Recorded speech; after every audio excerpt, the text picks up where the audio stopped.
ሚያዝያ 13 ከሌሊቱ 6 ሰዓት የፌዴራል ፖሊስ በድምፃዊ ቴዎድሮስ ካሳሁን ቤት ያለ ሰዓት ያለ ገደብ በመግባት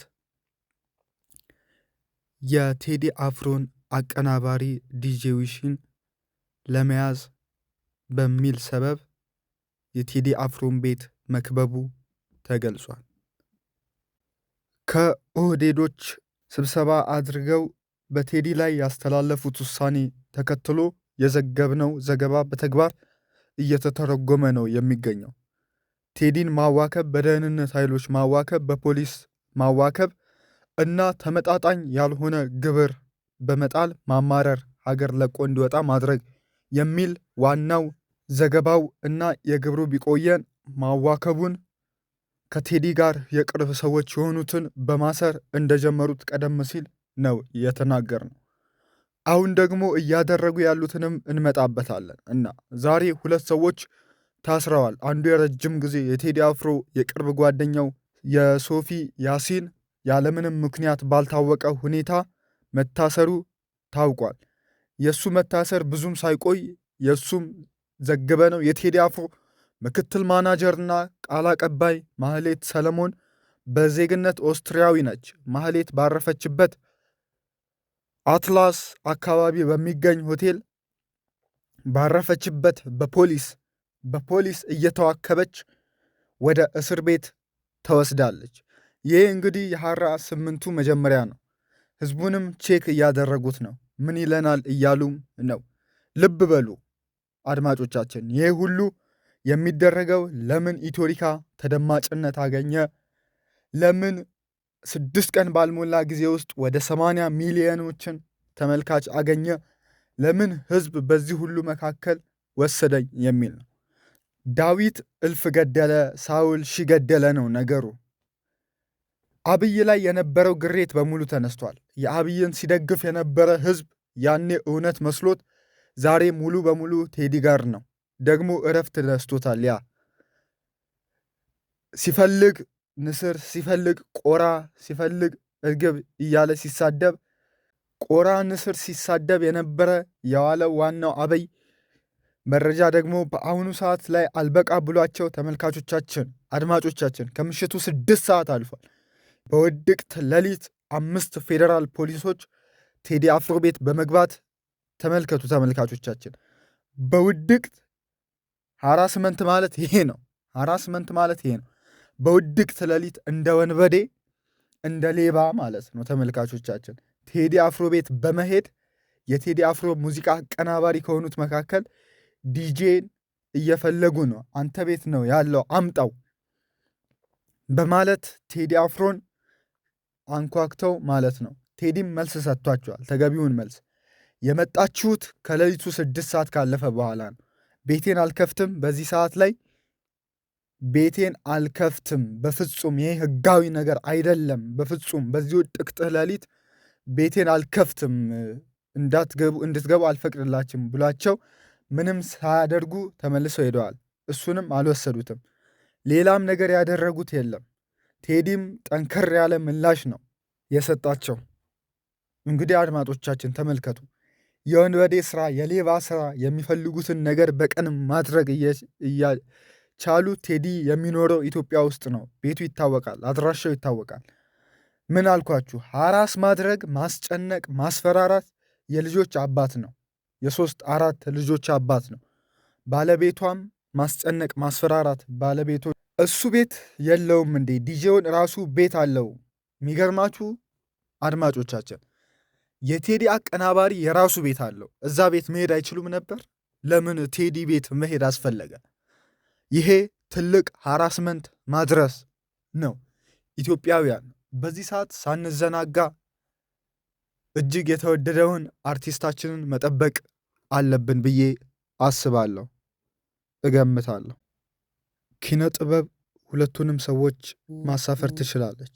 ቴዲ አፍሮን ሆና የህዝብን መገደልና የሀገርን መሞት ታዚማለች። እንደ አረጋኝም ወራሽ ጸብንና ጥላቻን ታወርሳለች። እንደ ታሪኩ ዲስታም ሰላም ይሻላል ማለት ይሆንላታል። እንደ ጫላሉ ቲም አድርጓት በበላችበት ትጮኻለች።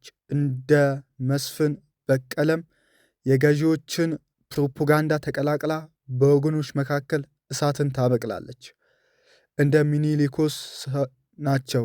ለአንዱ ጎዳናውን በደም ለሞላ አገዛዝ አልዘፍንም ብላ ትሰደዳለች። እንደው ብሽት ስለሽም ቆራጡ መሪ ያለች ታንጎራጉራለች። እንደ ኤልያስ መልካም ዱርዬ የማይፈራው ሕግና ስርዓት የማያውቅ መንግስት እያለች ትሞታለች። እንደ ካሙዙ ካሳም ፓርላማ ካልገባው እያለች ትጋፋለች። ኪነ ጥበብን ባሪያ ማድረግ ደግሞ ከአምባገነን መሪዎች ተግባራት መካከል አንዱ ነው። አገር የምትጠቀመው በየትኛው መንገድ ነው የሚለው ጥያቄ እንደየአመለካከታችን ይለያያል ተብሎ የሚታለፍ አይደለም። ጉዳይ አፈንቃይ፣ ገዳይ፣ አፈናቃይ፣ ሀገር አውራጅና ህዝብ ጭራሽ መሪዎች ለዚሁ ግብራቸው ሲሉ ኪነ ጥበቡን በብዙ በተጠቀሙ ጊዜ አገር ወደ ቁልቁለት ትገፋለች። ሙዚቃ እና ፊልም፣ ቲያትር እና ግጥም ከታንክና መድፍ ባልተናነሰ ጭካኔን አስተባብረዋል። የፕሮፓጋንዳ መሳሪያቸው ሆኖ ሲያገለግልም ርዕዮተ ዓለሙን ለማስረዳት ትርክትን ለመቆጣጠር የሀገሪቱን አምባገነን መሪ ግለሰብና ለማንቆለጳጰስ ውለዋል። መሪዎች በህዝባቸው ላይ ሲጨክኑ ለዕለት ጉርሳቸው ብለውም ይሁን አሊያም በሁኔታው አምነውበት ለዚሁ የሚገዙ ከያኔ ደግሞ ነፍስን ለማርካት ሰውን ለማዳን የተፈጠረን ጥበብ የንጉሥ ባሪያ እንዲሆን ይፈርዱበታል። ችሎታቸውን ዘመን ላነገሳቸው ገዢዎች ገባር የፈጠራ ብቃታቸውን ላይ የያዥ መሪ መሳሪያ ያደርጉታል። አዶልፍ ሂትለር የሀገሩን ሰዎች በማንነታቸው የመረጠ ሲገድል፣ ጎረቤቶቹን በጉልበት ሲወር ኪነ ጥበብ እንደ እግረኛም እንደ ታንከኛም ተሰልፋለታለች። ሚሊዮኖችን ከሰውነት የጆሴፍ ስታሊን የጥይት ድምፆች እኩል መወደስ ስታሊን ተዘፍኗል። ኪም ጆን ኡን ሀገሩን ጨምድዶ ከሚገዛባቸው መሳሪያዎቹ መካከል ኪነ ጥበብ ሚናዋን እየተወጣች ነው። የእሱን ችሎታና አብዮተኝነት የሚያሳዩ የቡድን ዳንሶችን በቴሌቪዥንና በመድረክ ያቀርባል። የአንድ ግለሰብ እና ወይም ፐርሰናሊቲ ከልክ በላይ ለማጉላት ተብሎ ዘፈን ቢዘፈን፣ ግጥም ቢጻፍ፣ ቲያትርም ቢሰራ ያን ያህል ላያመጣ ይችላል። ያንን ስራ ያልወደደ ሰው የኪነ ጥበብ ውጤቱን አለማየት አለመጠቀምም ስለሚችል ስለ አንድ መሪ ጀግንነትና አይበገሪነት ብቻ ሳይሆን ስለ መልካምነቱ ቢዘፈን ላይረበሽ ይችላል። ለርቷ መስረጥ ሲባልም አካሄዱ ጠመንጃ እስካለበት ድረስ ይኸው ቢደረግ ክፋት ላይኖረው ይችላል። ወገን በወገኑ ላይ እንዲጨክን፣ አገር እንዲገዳደል፣ የእርስ በእርስ ጦርነት እንዲፋፋም በተለይ ለገዳይ መንግስታትና መሪ ወግኖ ኪነ ጥበብን ባሪያ ማድረግ የብዙ ባለሙያዎች የመጨረሻ ህይወት ያመሰቃቀለ ሆኗል።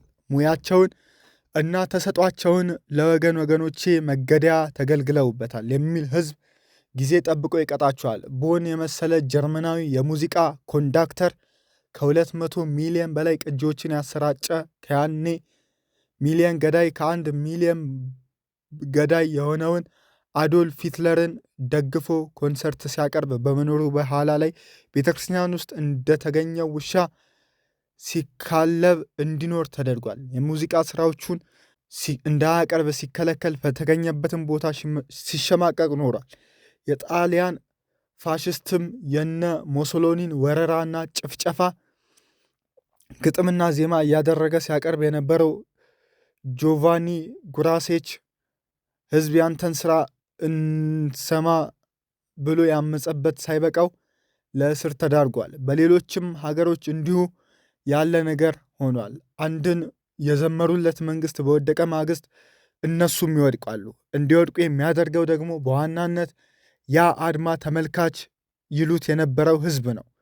እንዲያሉ መቀጣት ብዙ ጊዜ የተለመደው ከመንግስት መውደቅ በኋላ ቢሆንም የተቀኙለት አገዛዝና የዘፈኑለት መሪ በስልጣን ላይ ያለ ቅጣት ይተገበራል። ከጥቂት ዓመታት በፊት አብይን አትተቹብኝ ያለው ድምፃዊ አቤል ሙልጌታ አሁን የምድሩ መንግስት ብቻ ሳይሆን የሰማያዊ መንግስት ጠርቶኛል ብሎ የዘፈነው ሙዚቃ አድማጭ ሲያጣ በ8ኛ ወር ጌታን ተቀበልኩ ብሏል። አብይ አህመድን እንደ ሙሴና ኢየሱስ አድርጎ ሲዘፍን የነበረው አቤል አሁን ወደ እውነተኛው ኢየሱስ ስለመሄዱ ባያብራራም ጊዜ ጠብቀው የእሱን ሙዚቃ ያለመስማት አድማ የጠሩ አድማጮቹን ባየ ጊዜ የራሱ የሙዚቃ አጋሮቹ ጭምር ስላወጣው አዲስ አልበም ብለው የጻፉትን አድናቆት መልእክት ሲያነሱም ባስተዋለ ጊዜ የዘፈኑ ዓለም እጅግ በውስብስብ አጋንንታዊ አሰራር የተያዘ ነው ብሎ ትቶት መውጣቱ አውጇል። ድምፃዊው ሙዚቃ ተወ፣ ሙዚቃው እሱን ተወች ወይስ እንዳለው መንፈሳዊ ዓለም ጠራው የሚሉትን ጥያቄዎች እንተዋቸው። ግን የቀደመው ድምፃዊ አቤል በሙዚቃ ሕይወቱ ቅጣትን ከአድማጮቹ በቁም ማግኘቱን መዝለል አይቻልም። በዚህ ሳምንታዊ የአባነኖች መዘከሪያ ቀናችን ላይ የምንመለከተው የሳምንቱ መነጋገሪያ የሆነውን ደግሞም የሕዝብን ሕመም ያንጎራጎረውን የሕዝብን እንባ ያለቀሰውን ቴዲ አፍሮ መነሻ ያደረገ ጉዳይ ነው። ለአንድ አምባገነን መሪ መወከል ወገን በወንድማማቾች መካከል ጦርነት በሚካሄድ ወቅት በተለይ ብዙ ነገር የማድረግ አቅም ካለው መንግስት ወገን ተሰልፎ መገኘት፣ ሙያዊ ችሎታን መገልገል፣ የሚያስከፍለውን ዋጋ መቃኘት፣ ከህዝብ ወገን ከተበደሉ፣ ከተገደሉ እና ፍትህ ከተጓደለባቸው ዘንድ መቆም ደግሞ ያለውን ጸጋ እንመለከታለን። የሀገርን ሀብት ማርከስ፣ የሀገርንም ክብር ማዋረድ የሚወዱት ጠቅላይ ሚኒስትሩ ኬዲያን ከጎናቸው አስቀምጦ ፎቶ በመነሳት ለፕሮፓጋንዳ ሲያውሉት ሲሉ ድምፃዊ ራሱን ያዳነበትንም አጋጣሚ እናስታውሳለን። እኔ አልዘፍንም፣ በደስታው በሐዘን መዝፈን ብቻ ነው እንዴ? የሚዘፍንና የማይዘፍን ቀን ይታወቅ። እኔም ራሴ የቱ ጋር ቆሞ ሊዘመር በመዝሙርም አልተማርንም። በቤተ ክርስቲያን በል በሚያስተምሩ በቄሶችም አልተማርንም። ይበቃል ጥቁር መልበስ፣ ይበቃል ጆሮአችን ደማ፣ ይበቃል። ማን መቶ ነው የሚናገረን? ማን የሄደ የሞተ ያለው? ለምንድን ነው ለመሞት ብቻ ወደፊት የምንለው? አሁን ወጣቶች ይቁሙ፣ አይሂዱ፣ ሽማግሌዎች ይሁዱ፣ ድንጋይ ያንሱና ሳር ይበጥሱ፣ እናታቸው ላይ ይዘው በሽምግልና ይሻላል። አፈሙዙ ይበቃል፣ መፍትሄ የለውም። ምን ነው እኔም ተዋግቻለሁ ከወንድሜ ጋራ ነው ሲባል ጎንበስ። የኪነ ጥበብ ሰው የሰላም ሐዋርያ ሆኖ ለመከሰት የሰላም ሰባኪ ነውና በዚህ ለመገኘት ታሪክ የሰራ ዘመን ፈጥሯል የሚያስብለው ክስተት አሁንም ጆሮ ገብ ነው። ስለ ሰላም ለመናገር ቅድመ ሁኔታን ቦታ አይመረጥም። በተለይ ደግሞ በጠመንጃ ሰባቂዎች ፊት ይበቃል ብሎ መጮህ ነፍስን ለመገበር ያለን ቁርጠኝነት ይጠይቃልና የተገባ ነው። ሀገር ሞታለችና ዳስ እንጣል እንደሚለው ሁሉ ሞታችን መጋደላችን ልክ አይደለም። አፈሙዙ ሲበቃ ይበቃል ማለትም በመንጋፍ የመገረፍን አደጋ በአገዛዝ ሰይፍ የመቅጠፍን መከራ እንደሚያመጣ ይታወቃል እና ከሙታን መካከል ያ ሆኖ መገኘትም ነው። ሙዚቃ በኢትዮጵያ ውስጥ ለበጎ ተግባራት ውሎ የሚያውቅባቸው ጊዜያት ብዙ ናቸው። ኢትዮጵያዊ አንድነትን ለማስጠበቅ የሀገር ወዳድነትን በትውልድ ውስጥ ለማስረጽ ያገለገሉ ዘፈኖች እንደ ብሔራዊ መዝሙር ተደምጧል። ሀገር በውጭ ኃይል ሲወረር ወታደር እንዲጀግን ደጀን እንዲበረታ ለማድረግ ሙዚቃ ግንባር ድረስ ሄዳ ዘምታለች። በሀገር ውስጥ የእርስ በእርስ ግጭት እያየለ ሲመጣ ሰላም ለሰው ልጆች ብላ የኢትዮጵያን ሞት እንዲያበቃ ዘንድ ተማጽናለች። እንደ ህዳሴ ግድብ ያሉ ስራዎች ሲሰሩ ህዝብን ለልማት ለማነሳሳት ሙዚቃ፣ ክራር እና ጊታሯን አንስታ ተቀላቅላለች። ከዚህም ሌላ አንድ HIV ያለ ወረርሽኝ በተስፋፋ ጊዜ ከጤና ጥበቃ ሚኒስቴር እኩል መላበሉ መላበሉ ማለባበስ ይቅር ብላለች። በአንድ ወቅት በሀገራት እንዲህ እንደ ዛሬው ድሮን፣ ዲሽቃ ሳይሆን የትራፊክ አደጋ የዜጎችን ሕይወት የሚቀጥፍ ሆኖ በተበራከተበት ወቅት አሽከርካሪ ረጋ ብላ ንዳ ብላ አስተምራለች። በአብይ አህመድ ዘመን ግን ሙዚቃ ለጦርነት እና የአንድ አገር ልጆችን ለማጫረስ የምትውል ሆና ተከሰተች። ገና ከማለዳው ጀምሮ የአንድን አምባገነን ተክለሰብና በማዋብ አሸች ብቅ አለች። አብይን በአብይ ጾም መሳለም ተከሰተች። ቀጥላ ደግሞ ጠቅላይ ሚኒስትር አብይ አህመድ በህዝብ ላይ ጦርነት ሲከፍቱ፣ ለዚያውም የኢትዮጵያዊነት ማዕዛንና ማህፀን የሆነውን ህዝብ ኑ ከህሊናና ከታሪክ እናጥፈው ብለው ሲጠሩ ያኔ ሙዚቃ ላልተገባ ነገር ውላለች። ክፍል 1 በዚያ አጠናቀናል። ቻናሉን ሰብስክራይብ በማድረግ ቤተሰብ ይሁኑ።